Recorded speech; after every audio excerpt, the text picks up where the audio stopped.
So for this evening's entertainment and interest, I've got a topic proposed by one of our faithful lay disciples, and that is right speech within the Buddha's Noble Eightfold Path.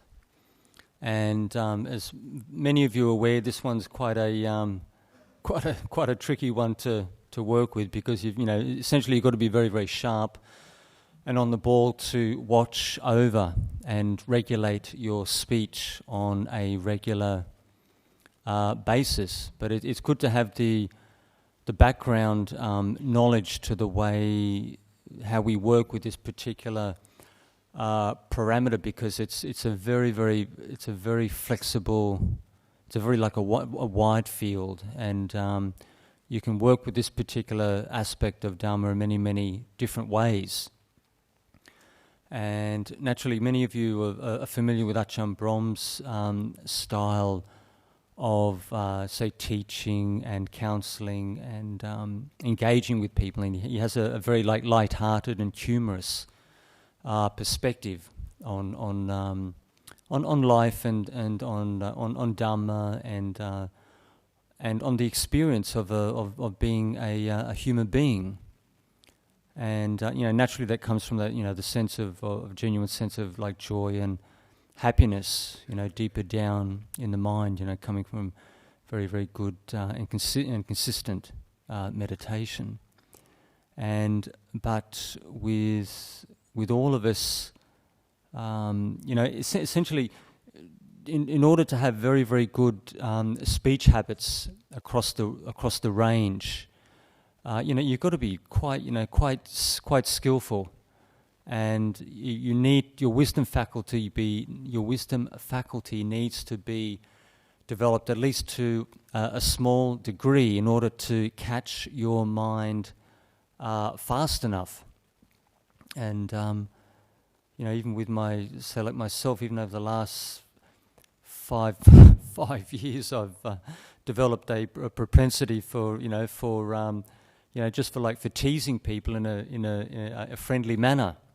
That's how I sort of connect with people, and sort of make a more sort of light-hearted perspective on life and one's personal experience. Because sometimes we can get a bit like heavy and serious about matters, and like Thai, especially Thai people.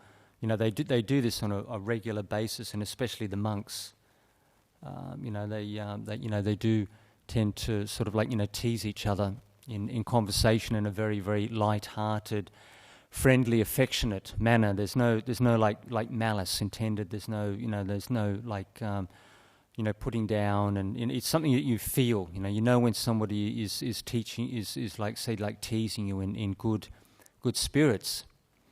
And I was with a friend of mine in Thailand, and this particular monk is slightly senior to me. He's the number one project manager at Mapjan, and he's been building things all his life, for the last say 20 years, and he's at the level of a structural engineer. There's virtually nothing that he can't build. The only area we can catch him out is mechanics, but he can basically. He's got the ability to do everything else. Put up four buildings. Wiring, plumbing, pipes, brickwork, slabs, the full business. And we're on a job at the back of the monastery complex, and they were setting up a plumbing circuit on a kuti, which was way back. It was like right on the very edge of the monastery boundary, and because it's a very, very steep gradient, and they had to get the plumbing right, the water tanks right, the electrical pumps and this and that, because it was running a shower and bathroom. And as he was conversing with the Thai monks, and he was talking in Thai and sort of like broken English, because there was a couple of Thai monks, university graduates who had at least basic English. And as they were talking, and then he just turns around, And he said, maybe we should ask Ajahn Appi's advice, because he knew for a fact that I basically hadn't done any building at all over the previous 15 years, but it was just his way of getting me involved and just having a bit of fun, and just having a little bit of sort of like light-hearted entertainment. But it's like something that all of us understood. It's something you can feel out. When people tease you, when people tease you or they joke around, you know if they're coming from a reasonably wholesome mind state or whether they're just trying to sort of rip you off on some level or other. And but even myself, I quite actually like this kind of thing. I quite enjoy it. It adds a little bit of fun to monastic life. Even with the lay disciples, I can rock and roll with this kind of thing on a regular basis. But when we take things, if we look at the Dhamma perspective, the Sutta perspective, what are the main parameters that we have? The main guidelines for watching over, the jewels that that come forth from our mouths, our gobs, the incredible things that we say. So the four main areas is to the point number one is not to misrepresent the truth or tell deliberate lies. But there's quite a wide scope there, because it depends where you're coming from. It's not like cut and dry, black and white. Like I know people in professions. They could be social workers, welfare workers, nurses in, say, like surgical units. And one example was a gentleman who went in for open heart surgery. There was two gentlemen. They were good friends. They were in the same room, in beds next to each other, all going in for open heart surgery for essentially advanced heart disease. They were having quadruple bypass, and so the two guys, like Rob and Harry, and Harry went in first for his procedure, and unfortunately, because of complications, with the cardiac structure with his heart, he went into heart failure, and the specialists weren't able to resuscitate him. And when he came back from, so essentially he passed away on the operating table. And when it was Rob's turn to go in, the first thing he asked the nurse from the theatre who was bringing, who was transporting the patients, from the surgical ward to the operating theatre was, how did Harry go? Was his operation successful? And the first thing she said was, Harry's great, he's in recovery, his blood pressure's stable, and everything's fine. And the reason she did this, because she was well aware that if she frightened his friend, if he got worried, concerned, he got scared, that both his vital signs would be affected, and it could potentially even like with the release of hormones and the activity, the glandular activity, it could actually weaken his say like the stability of his heart, and the even the biochemical processes, from the glandular process in his body, and these nurses are well aware that just even small differences can make a really big deal when you've got somebody fully anaesthetized, and they basically they've shut your heart down, your circulation, and you're essentially you're like a warm corpse, being maintained by machines. As soon as they disconnect the machines, the plugs, you're as good as dead. So that's what she told his friend, and his friend went in, and had the procedure, and he was quite fortunate. The procedure went well. He came out, went into recovery, and everything went according to plan. And then he found out later that his friend had passed away. But this is a case where you can lie intentionally to a person's face, but you're doing it from a wholesome perspective. You're trying to protect this person. And this can run a wide range from an extreme case like this to little things like when mums take their children to the dentist, and they don't if the child says, am I going to have a needle, or am I going to have the laughing gas? So whatever the dentist has got prepared for this child, that the mother's she's not going to explain things in a way which essentially going to frighten the child, to increase the worry and the apprehension, because just the fear and the worry can be as bad as the needle going in, or the potential extraction.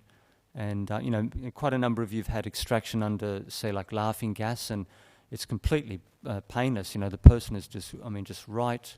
Essentially the person's just right off their face. And I remember when I had my own tooth extracted, the dentist actually had his knee on my chest, and he was using 2 hands to extract this back molar. He was using quite a lot of force, and I didn't even feel a thing. But that kind of perspective, you can argue the point, that it was a complete lie, it was a white lie, but you're looking at the quality of your intention, where you're coming from in relation to the person that you're dealing with. And it could be things like even within the financial sector, things like investments, shares, portfolios, and whatnot. That I know one particular investment broker in Queensland, and but he would actually, when he would advise his clients, he always advised them, because he knew the business, he knew how tricky and unpredictable and unstable it was, and just how sharp and how much attention, how much focus and how much you've got to be on the ball to actually make money in this area. You've got to be, really highly polished and committed a lot of time and energy and study and resources. But he would always advise his people on the side of caution. He would never, regardless of circumstances, he would always advise them in a way, with their investments or a potential portfolio, of the dangers. He would even if you misrepresented the truth. So, for example, you could have had an investment portfolio which had coming from a very, very secure organisation with a very, very good track record, consistent over 5 years.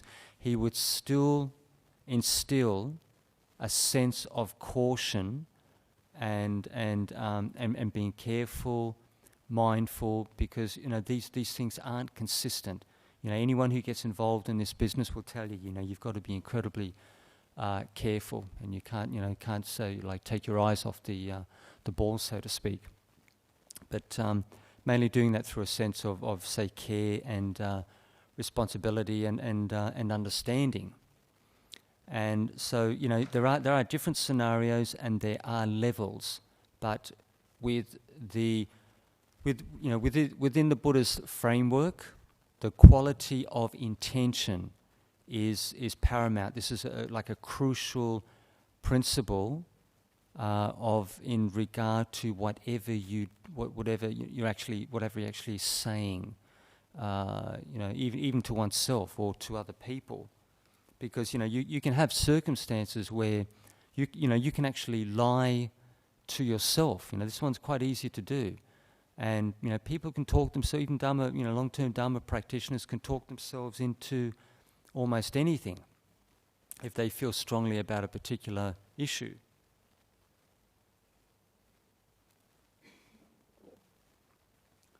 And like I knew one particular girl who was, the circumstances weren't suitable for her to have a child at that time, but because of her age, that her biological clock was ticking, and she could feel the pressure. Her body was telling her that you need to have a baby within the next 4-5 years. Otherwise your possibly the health and welfare of the baby could potentially be compromised. It's not like an absolute, but any female will tell you that they can feel it. They know when is the right time to have a child and when the limit is. It's like your body is telling you when your body is fruitful for childbearing. And she was talking with me with this this concern about me, and she was talking about other couples had told her that it was to have a baby was it really just improved their Dharma practice and their understanding of the mind, and being a parent and guiding this little being, and it was so profound that it was almost like spiritual. And I would never tut this kind of experience, because naturally I've never had kids myself, and especially some mothers will tell you that their child is like it's like a gift from the Deva worlds. And one young woman I knew who from India, her child was quite special. He was like Australian Indian of Australian Indian descent, but the boy had like sandy blonde hair and like piercing like green eyes. It was quite unusual, and he was a very confident child. But this without sidetracking too much, this particular lady was essentially just talking herself into it. Coming from an underlying intentions. You can easily talk to parents who may feel that, children are, they are hard work. They love their kids. They would. Some parents will give their life without even, no hesitation. They would actually give their life for their child, not even blink. And but this particular person, you could see underneath the surface, the surface level of the mind was being affected, and she was like talking herself into it, trying to convince herself that it was the right way to go. So even with ourselves, with the underlying defilements in the mind, we can lie and deceive ourselves. You can get a person who talks about who's been talking about this for 30 years, about making these incredible life changes, and I'm going to do this and do that. And, they're not silly people. They're quite intelligent, but they've been doing it for 30 years. And you can see that, they're in their comfort zone. They don't really want to, it's like there doesn't seem to be enough energy. They don't want to put forth effort and really make the changes which are necessary. And a second principle within this category is divisive speech. And even with this one, even with the monks, you've got it. This one can actually be quite refined, but you actually feel it out. You look at the quality of the intention. If you want to know exactly, where you are at, when you're talking with people, you might be trying to manipulate some kind of scenario. You're trying to get somebody on side. You're trying to put yourself and this person against another individual, or maybe get a group of people against a certain individual. that regardless of the methods and the avenues, that the intention will always be very, very clear exactly where you're coming from, because you're going back to the root source deeper down in the mind. You may not see the original course because it can be quite deep within the personality, and even if you've been practicing for even 10 or 20 years, you still can do these things at times without full awareness. When you've been going for 10 years, if you're quite honest with yourself, you can almost catch it almost every single time, because you understand the way the defilements work in the mind, and you've got the speed. As soon as the state comes up, you can see it for what it is. Because you get increased calm, clarity in the mind, and you don't get fooled so easily. So we have the ability to spot it, to spot the mind state, to spot it quickly. And if you choose, you put the brakes on, and then you try to steer the mind in a more wholesome direction. There may be another of avenues available to you. And so, when we look at divisive speech, so what are we actually talking about here?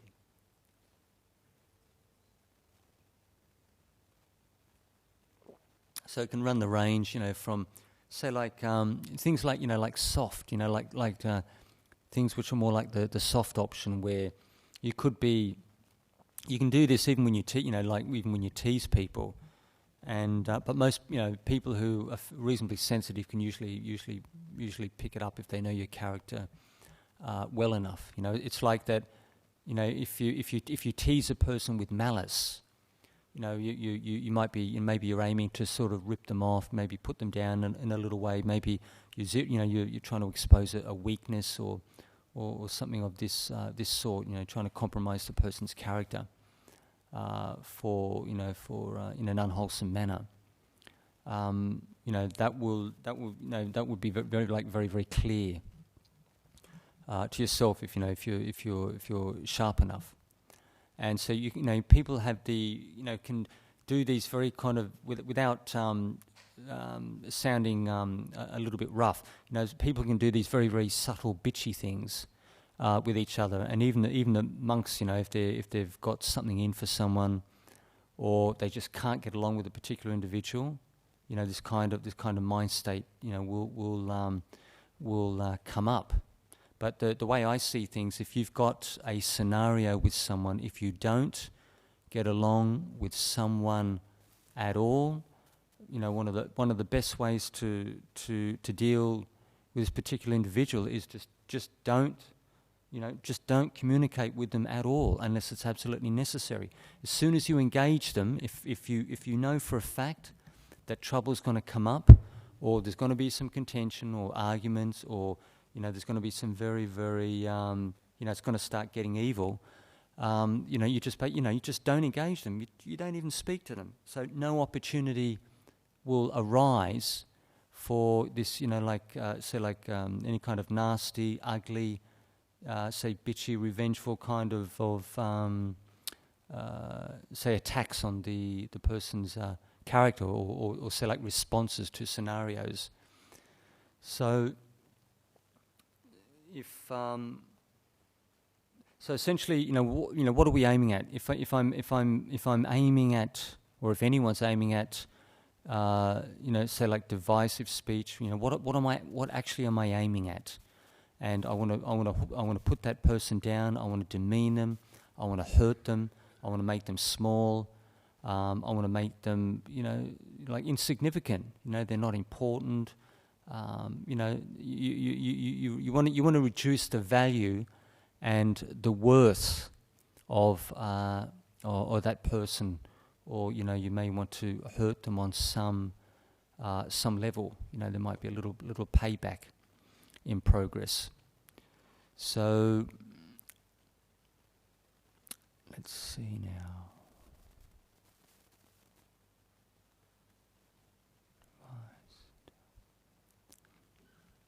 And another principle there, a third principle is is say like the like tale bearing.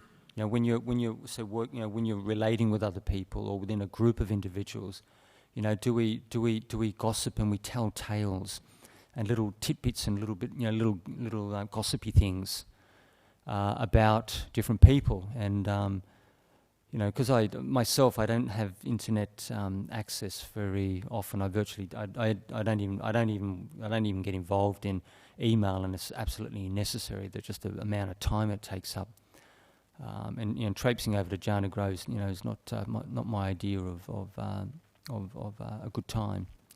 So, but especially with social media, with Twitter, with what would you call it, the Facebook and all these other avenues for social communication. There's actually more avenues for people to basically attack each other, to spite each other, to gossip and all this kind of thing. I mean, I'm not saying that the Buddhist people would do this. They would tend to avoid it because their friends might look down on them or say, like, what are you doing? Like bagging this person. You're supposed to be on 5 precepts, and you're getting into this kind of stuff. So, this whole business, with the towel bearing, making other people look bad and criticizing and whatnot. We have like bad thoughts in relation with this individual, and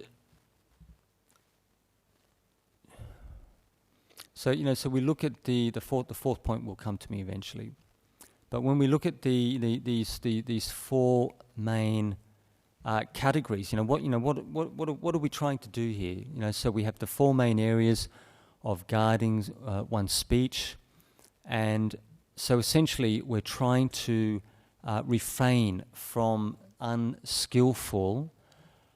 developing unskillful states of mind and projecting those out onto other people and into the world. Because when you look at the way the mind works, projection is a very, very common psychological principle. We have this mind state, deeper down, either at the surface level or deeper down in consciousness, and then we bounce it out on someone else or some situation.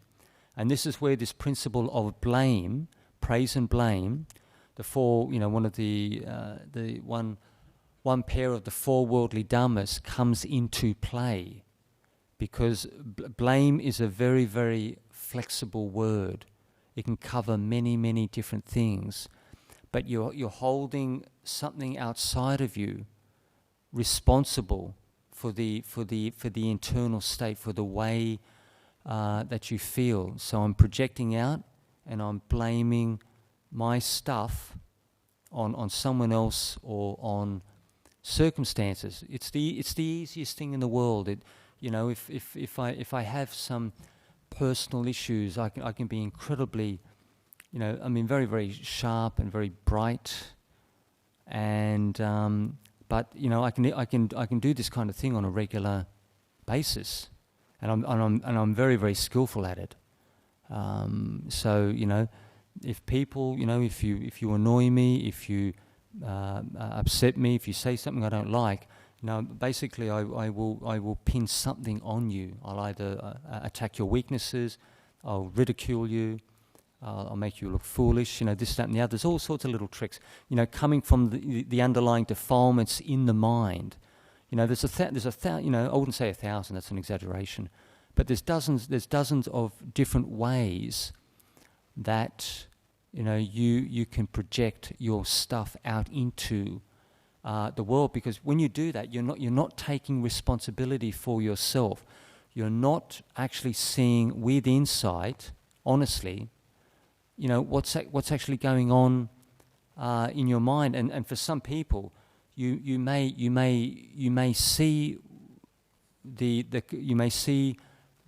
active process within oneself, but you may continue to do this through force of habit, or it's just a very, very easy way to, instead of taking responsibility for oneself, getting one's own stuff together, I'll just pin it on you or some some event or something which happened, like 20 years ago, or stuff like, the reason why I grew up to be a petty thief was because my father never gave me enough pocket money when I was a child. My dad didn't give me much pocket money either, but I didn't go around shoplifting and ripping people off. So, there are, with Dhamma, there's no absolute black and white, because the mind, the mind can throw up absolutely tens of thousands of different mind states with different shades.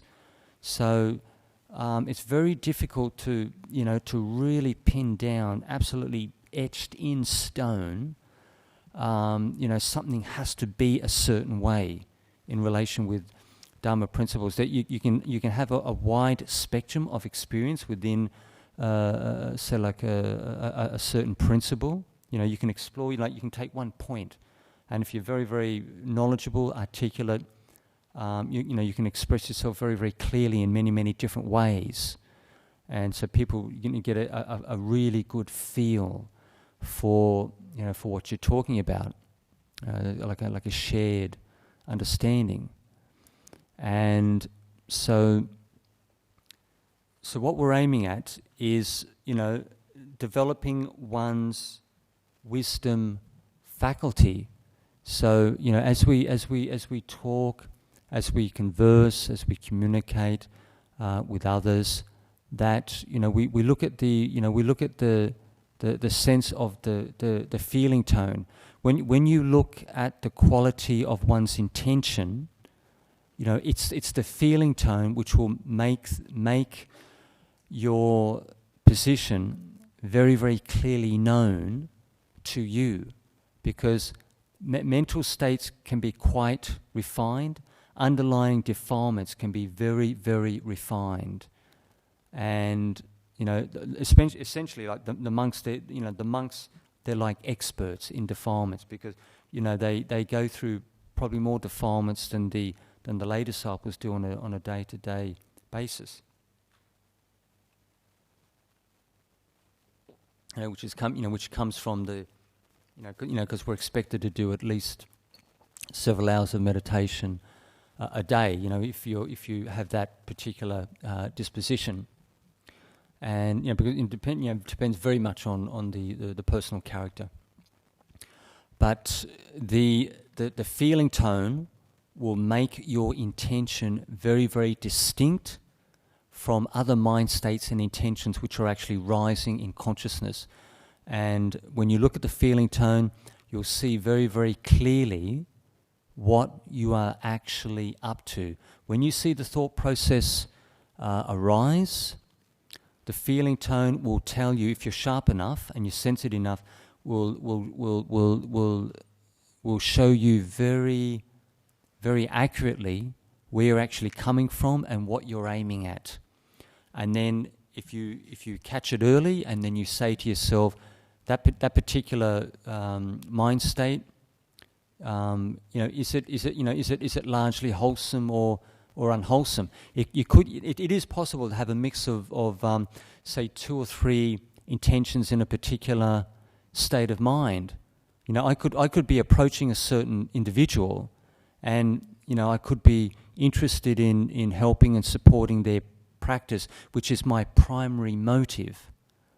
But also, I could be maybe looking for some kind of small support on some level, some small level of material support, or I could be looking for companionship, or like interesting conversation, or networking. There's all sorts of prerogatives that people have. So, a particular mind state could have an underlying, maybe could have 3 or 4 underlying intentions. But if we look, if you look at the totality of it, look at the big picture, if we look at the mind state, look at it in its completeness, is it largely wholesome or unwholesome in nature? And that'll make it, reasonably clear to you as you get more skillful with this type of thing. So, your wisdom faculty is going to be one of trying to increase the, in relation with the regulation of one's speech, increasing the speed, the sharpness of the mind, having the underlying awareness of what is wholesome and what is unwholesome in nature. What is what is conducive or what is of no benefit to anyone whatsoever. And because people can do things, they can say things, and sometimes they're just a complete waste of time. I remember getting in a conversation with someone down at the shower block, and this particular person wasn't a meditator. And when I walked away, I realised that quite quickly. But what they were talking about was quite interesting and informative. And after 30 minutes, after I walked away, I just realised what a complete waste of time that was. And even myself, like I'm not. I don't consider, I'm not like a busy person whatsoever compared to Ajahn Brahm, Sujato, Brahmali. I tend to cruise. I'm not interested in basically living my monk's life in fourth gear. It's not the way I operate. But with all of us, and even myself, sometimes we can actually waste one's like both personal time, work time, and dharma time, getting involved in things which are quite, say, unskillful and almost completely worthless.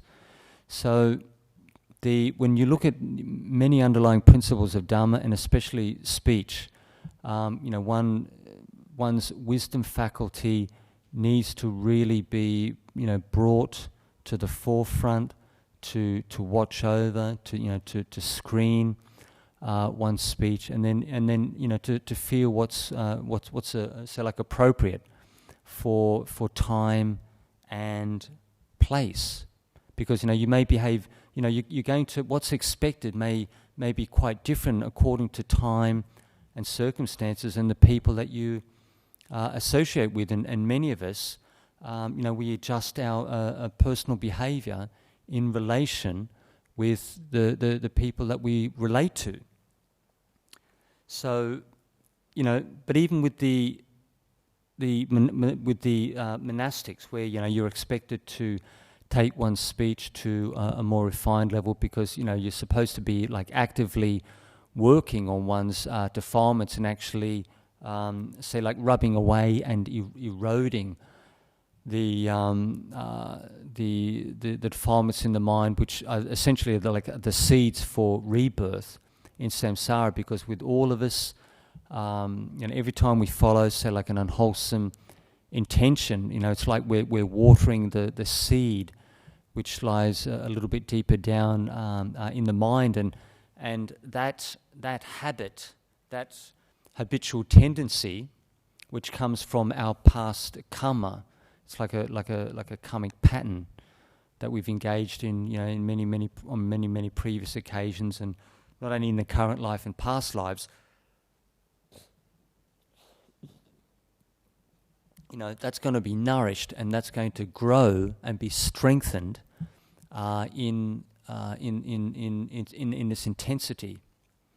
And so, what we are aiming at is especially with the monastics, is like undermining the underlying tendencies which will bring this current consciousness to rebirth. We want to, and for the lay disciples, you're looking at weakening those unwholesome intentions, which are the seeds for rebirth. Both in the like moving in, to the future when you leave the current life. So so what kind of speech do we think is is like appropriate and skillful? What do we think, according not to what I think, but according to what the Buddha instructed in the suttas, that with all of us have to take as our guidelines, which are very, very deep, profound, and accurate, and that we don't put forth our own ideas and our own views and principles. So we refer to the suttas, and essentially, if you follow the sutta formulation, you really can't go too far wrong. So what kind of speech did the Buddha recommend for the practitioners? And so one of the factors is say speech which is based in, say, like kindness and freedom from hostility, freedom from anger. So words which are reasonably. I mean, it may not be. This may not particularly gel with every single, with every Tom, Dick, and Harry who's walking in the street. But words which are gentle and kind and pleasant and soothing to the ear. I mean, if you told the average person, non-Buddhist, non-religious person walking the street, if you told this is one of the guidelines that the Buddha laid down, I mean, some of these people might just sort of like laugh in your face because it's so nice, and the world and current, just current life, working life, the economic conditions, things can be quite intense and quite stressful for people, and they haven't got time to be nice and kind to other people. They just want to go to work, and they want to make money, and they want to raise their kids and send them to university and follow their hobbies and go on their overseas holiday each year, and they've got their own tangent on this.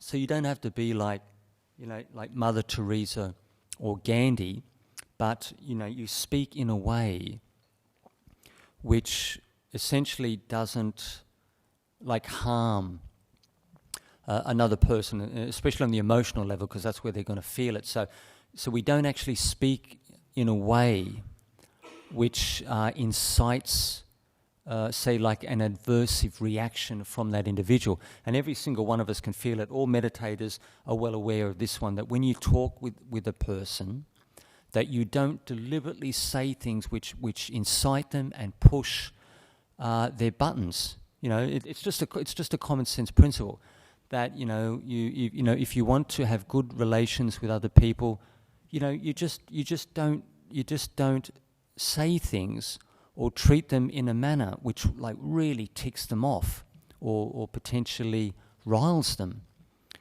And so let's see now. The other speech which is appropriate and wholesome in nature is just give me 20-30 seconds. I'm starting to fade away a bit here.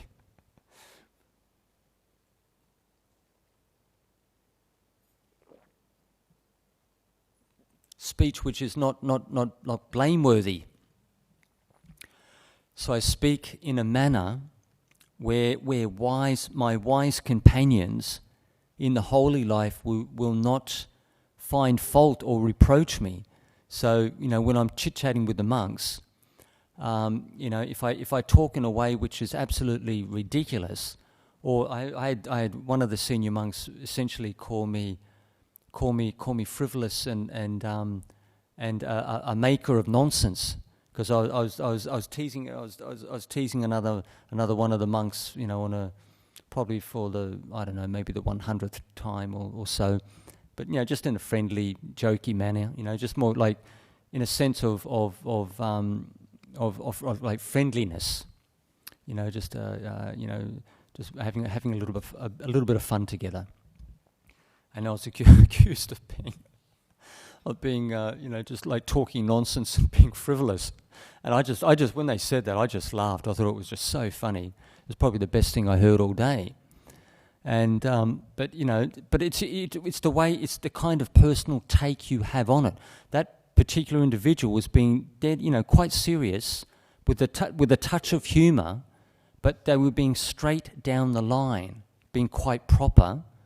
And when you're like, I'll be coming up to, say, like to 20 rains this year, and I'll just tell you straight up, you won't see me acting in a a very, very straight and tight and strict, intense manner. I absolutely refuse to do it. And regardless of what people say, I'll keep my speech within parameters. But if I want to joke around, if I want to have fun with my friends or have fun with a little bit of fun with the lay disciples, I will continue to do that. But I'm quite careful with this. I do this with people I know, and I feel people out. If people don't like it, I just drop it straight away. And so with say like skillfulness, we're aiming at a quality of speech which is these words are quite interesting. I don't use these very, very often. I should have checked the dictionary before I came in tonight. But like words which are well reasoned, and to be honest, I really don't know what that. I'll give you my take on it. What that word means to be well reasoned. So words which are well reasoned are words which, or say some sentence structure which is like thought through, which has been say reviewed, previously. You may feel that it's appropriate for time and place. It's skillful. It's got some degree of insight or wisdom. It's of benefit to oneself or others. I'm trying to communicate or impart something, which may or may not be useful to you, depending on your opinion or your take. So that skillfulness. Do I have a sense, what this person needs, or is this actually suitable for where they are at in their practice, and will they actually understand what I'm trying to convey, or what we're trying to like comprehend here, and because I can this word skillfulness, it's got and the word wisdom, these have very wide parameters. That the mind is a very, very big space. It's a big world in there. Once you really start to get peaceful, it's like you open up a little universe inside you, and there's more and more space for the insight and the understanding to develop. So it's quite an interesting experience that as the space increases, if you're investigating, the insight knowledge increases, even though you're not thinking very much at all. Your mind is just quiet, constantly, 7 days a week. But one understanding, one's understanding increases, within this. It's like what would you call it? So I wouldn't call it, say, like beginner's mind, but so like the Zen, the Zen, like big mind, as the practice increases in quality over the years. So so essentially you're looking at the suitability, time and place. What's appropriate. Does the person understand you? And do they understand where you're coming from? And in relation with the monastics, that even the Buddha laid down really tight guidelines that the monks and nuns should not talk about armies and about kings and about ministers and about talk of the street and the well, talking about like soldiers and battles and scents and flowers and all sorts of things. That there's got to be at least a dozen in that category. And why did the Buddha put emphasis on that even with the monastics? Because they're quite strict categories that the Buddha recommended, and essentially that you can't get involved in any kind of real, say, like worldly, like dhammas, like worldly knowledge, gossip, the kind of stuff that that even you people may feel is just a complete waste of time. You've all got a sense for it. You know for yourself when you spend 5 minutes with someone, and you think to yourself, you've got nothing against them, but for a fact it was just a complete waste of time. If both of you didn't get any benefit from it whatsoever, why did I even waste my? I'm not being harsh, but why did we even waste our mental energy? So, but the guy, it's quite, I wouldn't say funny, but when you're looking at the clear cut definition, what the Buddha recommended for the monastics to talk about was what like the Four Noble Truths, that your talk should circle around the Four Noble Truths. There is suffering, the cause of suffering, the path, and the cessation. And but I'm not sure exactly how even our monks, or even the most incredibly strict monks in the best monasteries in Thailand, Burma, or Sri Lanka, I just don't know how long they could stand it, realistically, because it's an incredibly strict parameter. It's not like the Buddha's, this is his recommendation. He's not like forcing you. He's not like putting the screws on and demanding that you do this. But if you're really looking at, say, like top class dialogue and engagement between monastics, or even maybe the practitioners on long meditation retreats, could be anything from 10 days to 30 days to 3 to 6 months. That's the kind of the parameter that you're looking at.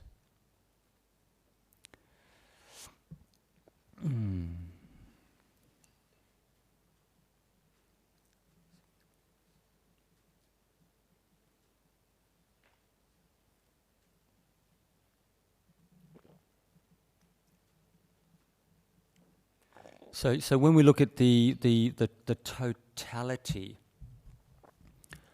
of one's speech, that naturally that the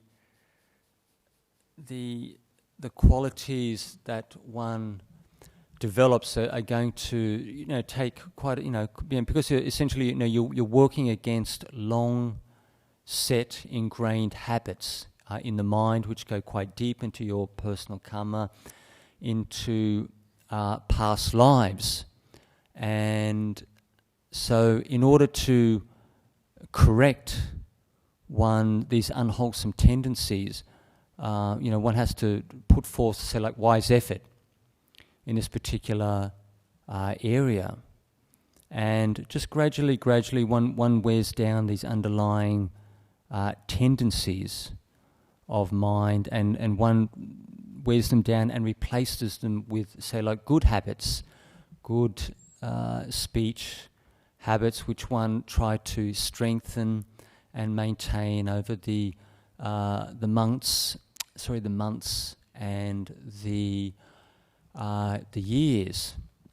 And but if you look at a very easy way to understand this, to put this into a nutshell, which is comprehensible to the vast majority of adults, is you just imagine to yourself, is what I'm actually saying, could it be considered, like you don't have to be an expert in Dharma or Vinaya, but you just ask yourself, what I actually spoke of with that person, or that business meeting, or that social engagement, did I actually generate any degree of bad karma at that time?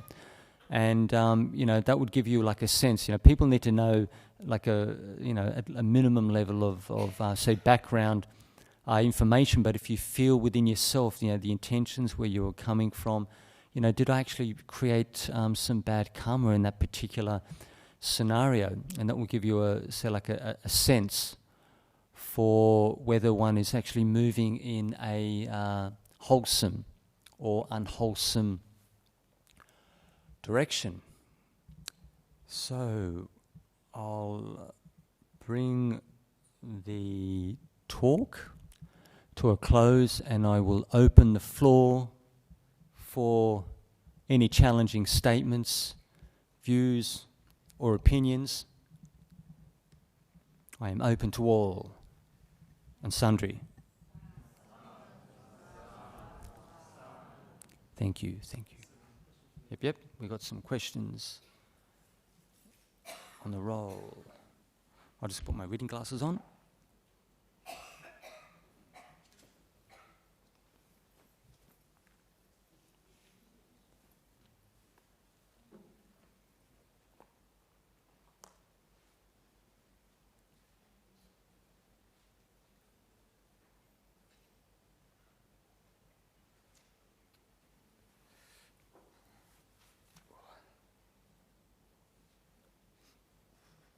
So we have Mark from Cleveland, USA. Dear Ajahn, I have a family member who suffers from mental illness. I'm very well versed in this one. Where she's easily provoked. She has a volatile mood and her behaviour affects the family, particularly the children. Can you comment on right speech in this scenario? Well, like previously I was a registered nurse, and I worked in mental health for roughly about 12 months. And for somebody, so for example, this particular lady who's easily provoked, has a volatile mood, and her behaviour affects the family, the way to work with somebody like this is to soften the mind state to the best of her ability. And we had an example of many years ago. A lady came from Melbourne. She left the psychiatric ward, one of the major hospitals in Melbourne, and she flew over to Perth. She's really very smart lady, very resourceful. And she flew in, and she spent all day travelling around to different offices and visiting political representatives in the local community, going to police stations and security agencies and all sorts of things. She thought that the monks were talking through the walls, and ASIO was spying on her, and it was just a classic kind of paranoid delusions you see with this particular area of schizophrenia. And the easiest one, you can't rationalise, because I've been in contact not only just in the mental health system, but I'm always in contact with people with mental health issues. And the easiest way to deal with this one is with these fearful, paranoid, angry, suspicious feelings. You've got to work with the meditation in a way which softens these potentially, say, provocative and what's the right words? Disruptive, like really disruptive emotions. Don't get into any kind of analysis or any kind of anything like that. Go straight to the emotion. Even if a person is psychologically or mentally unstable, you zero in on the feeling, just like a normal person. You go straight to compassion and metta, and you get that individual, if you can, to do absolute minimum 5 to 10 minutes of loving kindness for themselves, because this is where the problem's coming from. Every single day, or maybe several times a day, and if they have the strength of mind and they're prepared to play ball with you, you get them to do it for like 20 to 30 minutes every single day, 7 days a week, and I absolutely guarantee you should easily, you get them to do 30 minutes a day, you should see a change in their behaviour within 7 days. And, people think, the metta and compassion, it's such a nice, fluffy meditation. But don't ever underestimate this, because this really, really goes deep. And I've seen people with paranoid schizophrenia, and this particular lady, she even wrote us a letter, and she said that she got a reduction in the delusions that she was experiencing. And I've seen this with many other people. Those disruptive and damaging emotions that they experience because of the, it could be like drug and alcohol damage, it could be genetics, There's all sorts of things, chemicals and whatnot, which are the source, the exacerbation. And but the easiest way, zero in on the emotion and then use, especially the Brahma Viharas, the first two, loving kindness and compassion in large quantities. And if you feel that the individual, if the softening effect is just not obvious, say for example the person's a hard case and their mother or father or their sibling feels that it's not strong enough, get them to radiate to the family and all beings. Radiate to the people who are living with them, who are constantly in contact with them and have to deal with them, and then take it to the full range to all beings and do it, if you want to develop some real strength, you do it relaxed, but you do it continuously, constant recitation, for minimum 5 minutes up to 30 minutes a day, and you will see, this is one of the most effective ways outside of medication that I've seen. But I'm not saying this is a be-all and end-all, because many of you know that once your friend or your family member or your co-worker goes off their medication, they go completely off the wall and they're virtually uncontrollable. I had a young guy come in about 4 or 5 weeks back, and he was angry, paranoid, fearful. But I know this young guy really, really well, and I could see it straight away. And he was complaining about the nursing staff. They had him in a lockup ward, and then eventually, they were jabbing him with what would you call it, intramuscular clozapine and all sorts of injectable drugs to get him stabilized, because he refused to take his medication. So they give you the hard cookie approach. So he was going on and on and on. He was complaining, angry, shouting a bit, and but the thing was, he brought it on himself. But 7 days later, as soon as they got him stabilized, he come back. He was like, it was like a just like a new man. He was just so calm and peaceful. He was still mentally active, but there was an incredible difference. If you've got somebody and all of you know that most of these people have got to take their medication if it's a genuine diagnosis, and you know them, you live with them, they're your child, they're your brother, sister, and you know that when they go off, when they're off the wall, you know exactly why, and they've got to take their tablets. But if it's still not enough, even if they're under a good consultant or psychiatrist and the drugs are still not holding the symptoms, get them to really, really, put effort in with the loving kindness and compassion. And it might take, it could take 3 months. They may have to do this every single day for 3 months to really get a rock solid effect. But to give you an example, I had one couple who came to see me, came upstairs, and quite a nice young couple. And the girl, you could tell that the girl's character was good. She was from a simple background in northeast Thailand, but she had a level of insight. She just wasn't completely deluded.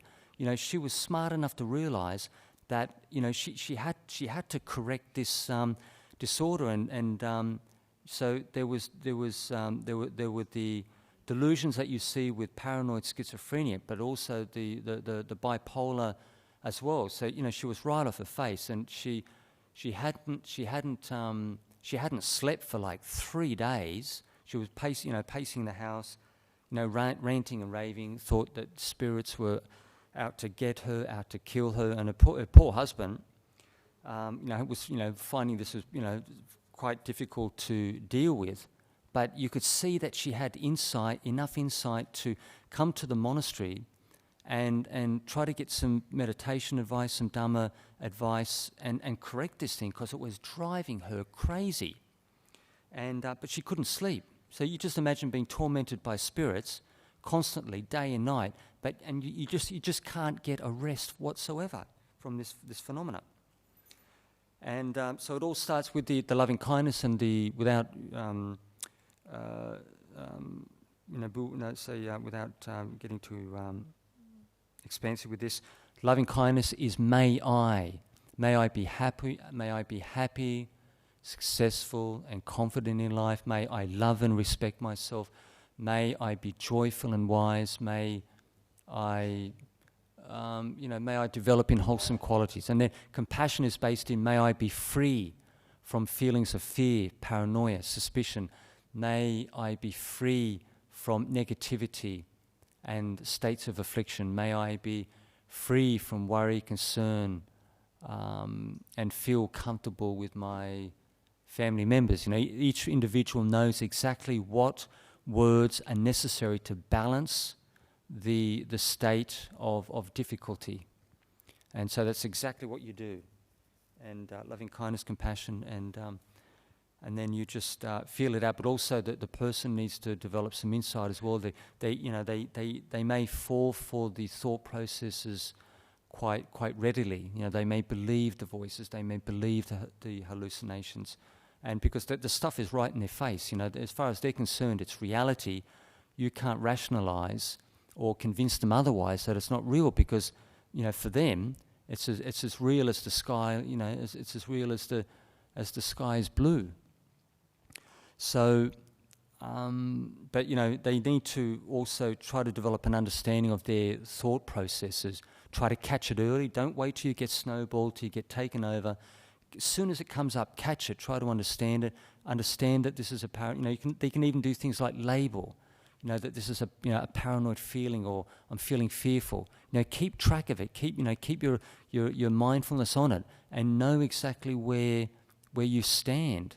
Because if I suffer from mental illness, and I don't even understand where my thought processes are coming from, or where they're even going to, it's going to make it very, very difficult for me to actually get a grasp on where I'm at any time. There's got to be a degree of insight and understanding, even in a gentle way. Even if they label the thoughts, this thought is fearful, suspicious, paranoid, or when they care about their family, they label that particular thought. So they're labeling both the good and the bad, and then they start to see the way their mind works. They see the patterns, they see the way that thoughts are connected, the way they stimulate each other. They get a better feel for the big picture. So, Rob from New Zealand, dear Ajahn, modern research says some sutras were not said by the Buddha, i.e. their authorship is a lie and thus wrong speech. If I test such a teaching and reject it, is that not a slippery slope? Well, even the Buddha said that he didn't expect any of you people to believe everything he taught and said. He told you to come and see. I think the Pali is ehipassiko. Ehipassiko. That's the Pali. Come and see for yourself. So just don't just be a blind, uninformed, say like individual. One needs to actually test. Like for example, I got no qualms whatsoever if people want to. I'm not a scholar to any degree whatsoever, but I won't even sweat. People can challenge me on anything in relation with suttas, meditation, but not say Buddhist archaeology. That's not my strong point. But the Dhamma is there to be tried and tested. The Buddha doesn't expect you, and the monks don't expect you to believe everything the Buddha said in the suttas, the full canon, the Udana, the Itiwuka, and all the other parables and sayings of the brethren and the enlightened nuns. He doesn't expect you to believe all that. You test the teaching for yourself. Put it into practice, test it, feel it out, and see if it actually works. Because if you put it to the test, it makes sense to you, it's workable, you'll be much more likely to believe it in the long run, and you won't just take it on faith. You'll take it as a proven principle that you see based in insight knowledge, which is actually workable, which can be applied and is workable within this world that we live in. So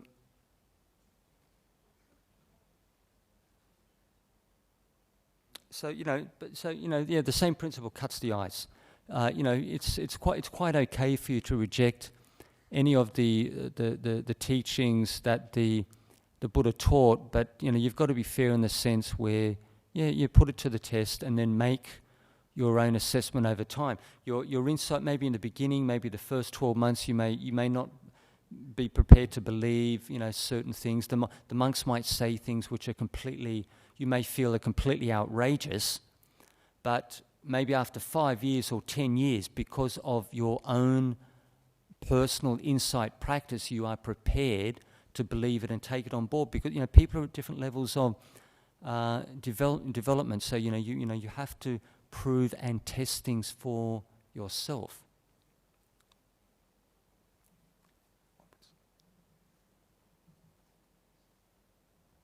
So, were there any other questions before we wrap it up? Yes. Which person? Here I am. Let me just swap my specs. It's like the blind leading the blind. Yes. Thank you for tonight. No trouble. What works for me is loving kindness, compassion for myself and for the other person when I'm having difficulties, when there's problems. I actually sit down and chant and send them loving kindness and send it and myself and chant for solutions and wisdom. And that's worked for me. It creates miracles. Thank you. Yeah, that's true. Very, very, very simple practices, but don't ever underestimate them. It really goes deep. It goes right through your personality. It can basically affect and shape almost every area, any area of your personality you can think of. Were there any other? Ajahn Appicchato, can I say something? Yeah. Ajahn Appicchato, actually, right speech, plays a very important part in our Theravada Buddhist practice, which a lot of us, we don't realize, The Buddha was telling us to watch our body, speech, and mind. These three things come together, I think. And in the Eightfold Path, the third one is the right speech. For our well-being, like say we speak well this thing, okay, we bring happiness to ourselves and the people around us. So that plays a very important part, which a lot of us, we don't realize that. What do you think? Yeah, I mean, especially when we're moving in the world, because things are so, the world is so fast. People are so busy, and you've got so much happening, you've got so much on your plate. It's very easy to slip, and this is where it actually speech is the easiest thing to slip with, because it's so fast and it's so subtle. It's only when someone maybe explodes with anger or just lies to someone's face that they actually realize they've done something wrong. But sometimes it's just so subtle. The average person who's possibly even distracted may not even see it initially. But it's one of the areas which takes one of the highest levels of skill to really like polish, and but depending on people's capabilities, because some people may want to be may want to be like good Buddhists and whatnot, and good practitioners, but they can still be quite playful, and they're not prepared to give that up, because they find that playfulness adds a sense of friendliness and social cohesion and relaxes people, and they tend to enjoy other people's company more often, and so each individual, according to their temperament, makes the adjustments and whatnot. But you just keep yourself in a comfortable range, and you just practice just gently as the weeks and the months go by. But if you just watch your speech all the time, it will just, if you want to establish mindfulness, it will make you really sharp. You just do it for one day. Every single word you say, just watch. You just use that as a tool. Watch every single word you say, and that will sharpen your mindfulness like you won't believe, because your speech is just so fast. The mind state and the underlying intentions are like lightning, and then you actually have to keep track of that constantly. And this is the reason it makes you so sharp. Were there any other questions at all? Okay, we'll call it an evening. Thank you very much for your attention. It's been a wonderful crowd.